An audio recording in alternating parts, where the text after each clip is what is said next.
Asalaamu calaykum asxaabi isku soo noqosho wanaagsan.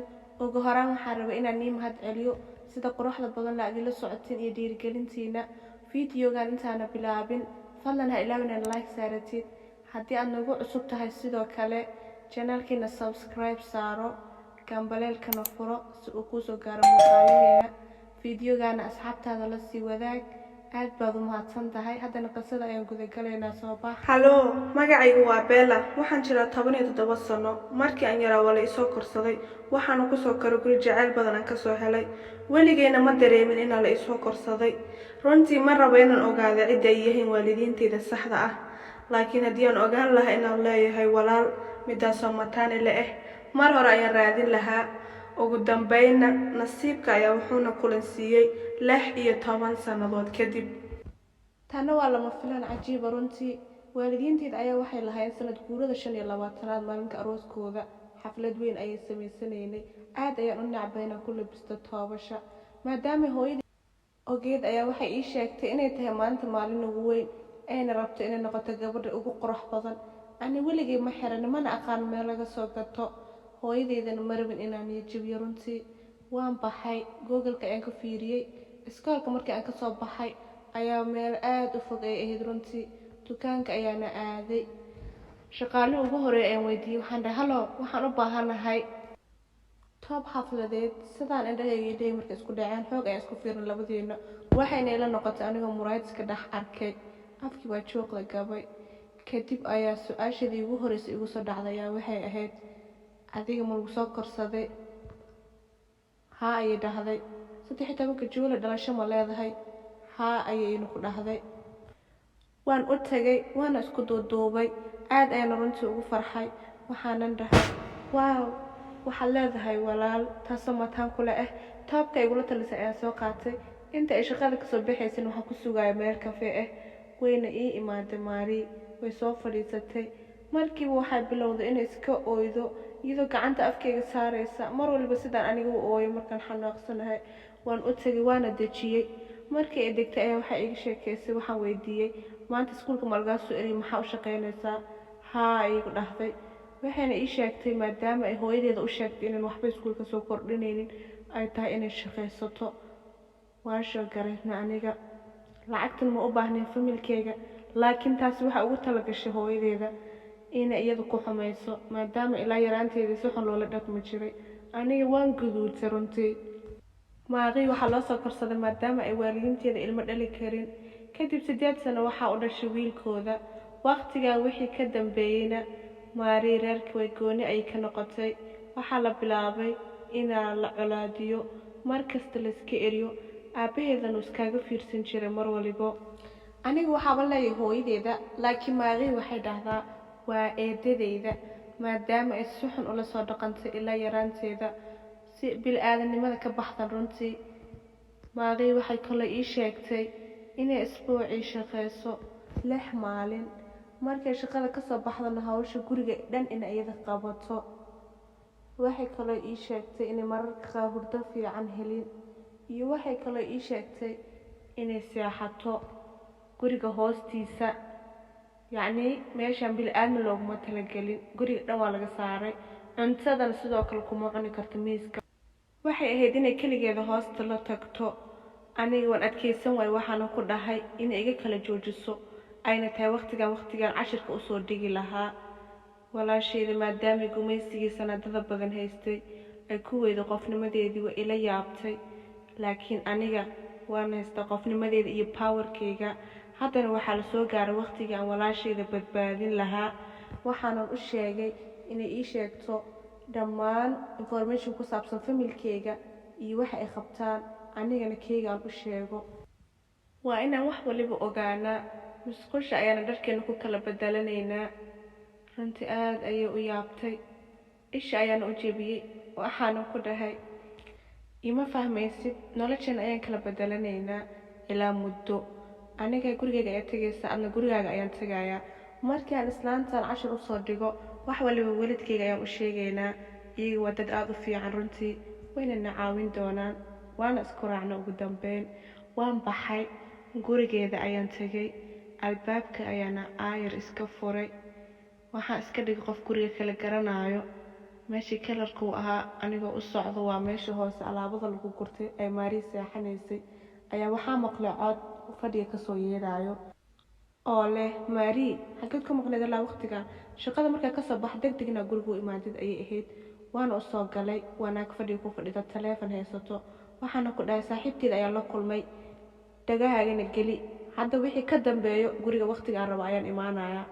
runtii aad ayay u naxday wayna u qaadan weyda hadalkayga maadaama ay Maari weligeed hadal ku soo celin. waxaan ay sheegtay sidee ayaad ku keentay in aniga san hadal iigu soo celisid. waxaan ku dhahay waan daalanahay hadal ma karayo haddana waa sii baxayna seexda ayaan rabaa. waxayna igu dhahday hawshii guriga dhan ayaa ku sugayso seed iskugu dayaysa inaad seexatid waqtigan macquul ma aha. kadib anigana saa ayaan u fiiriyey waana iskaaga dhaqaaqay anoo nala sheekaysan ayadoo qaylinayso ayaan ka baxay. haddana waxaa la soo gaaray meesha ay walaasheeda miskiinta jiifinaysay. runtii meel aad u ureysa ayay ahayd qof bil'aadmiyana meesha iskuma quureynin. caloosha ayay xanuuntay aniga dhalalaba ayay qabatay waana matagi gaaray cabsi ayayna ahayd waa xoog ayaan u ooyay. laakiin haddana waxaa igu soo dhacday maadaama ay walaashii waqtigaa sariirteeda ku jiifto ayna raaxaysanayso hooyadeydana ay u imaaday madaxa ay u salaaxayso sida ay mar waliba iigu imaan jirto qolkayga iyadana ay qoslayso sidaan anigaba mar waliba u qoslo. kadibna waxaaba meesha ku jiro waa xayawaan dooli ayaa lugahayga kor maray waana qayliyey. dooli aad u weyn ayuu ahaa runtii. meeshaan oo kale qof bil'aadmiga sidee ayaa loogu quudhaya runtii. sidee ayayna ku keeneen waalidiinta ilmaha ilaa yaraantooda ilaa hadda ay soo barbaarinayeen inay u ogolaadaan inay seexdaan meesha saan u taalo.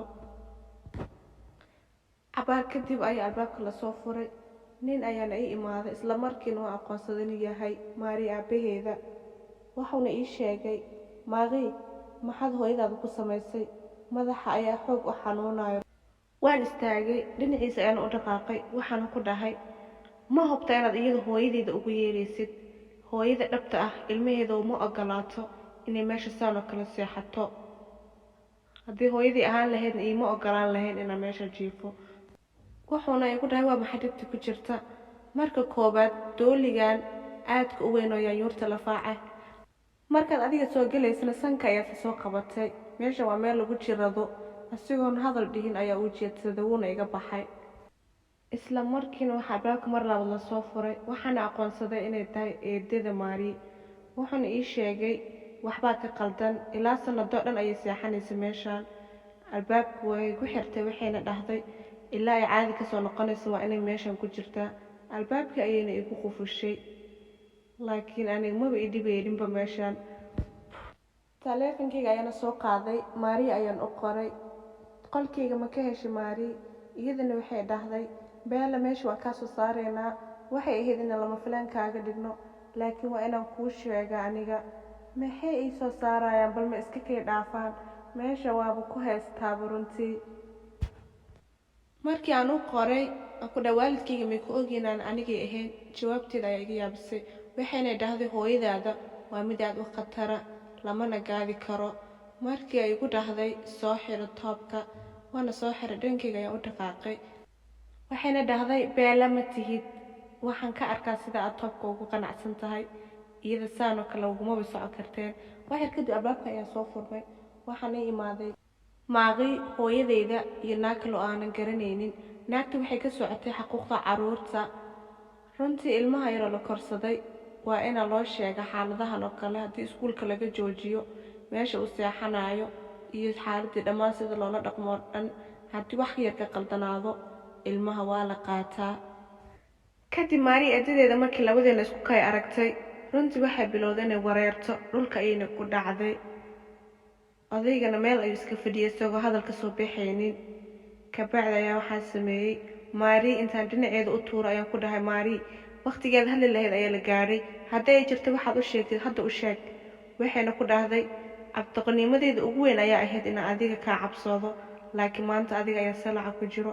waxayna dhahday iga raalino aniga ayaa labadeena idinkala kaxeeyey. taasina waxay ahayd dhibaato iyo habaar iyo inkaar aan gurigeena usoo jiiday.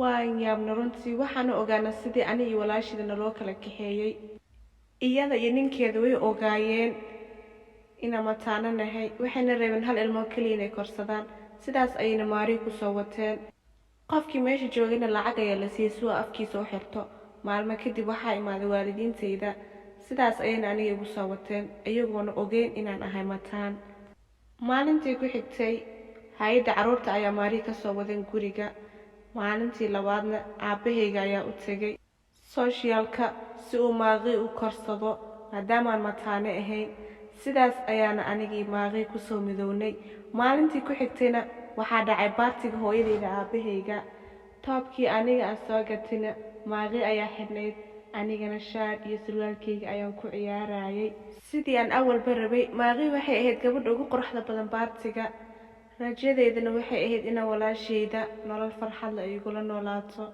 maaqiina iskuulka ayay bilowday ani iyadana waxaan go'aan ku gaarnay inaan noqono mataanaha ugu horeeyo garyaqaan barta waadna ku mahadsantahay sida quruxda badan aad noo dhageysatay fiidiyoga fi amaanillah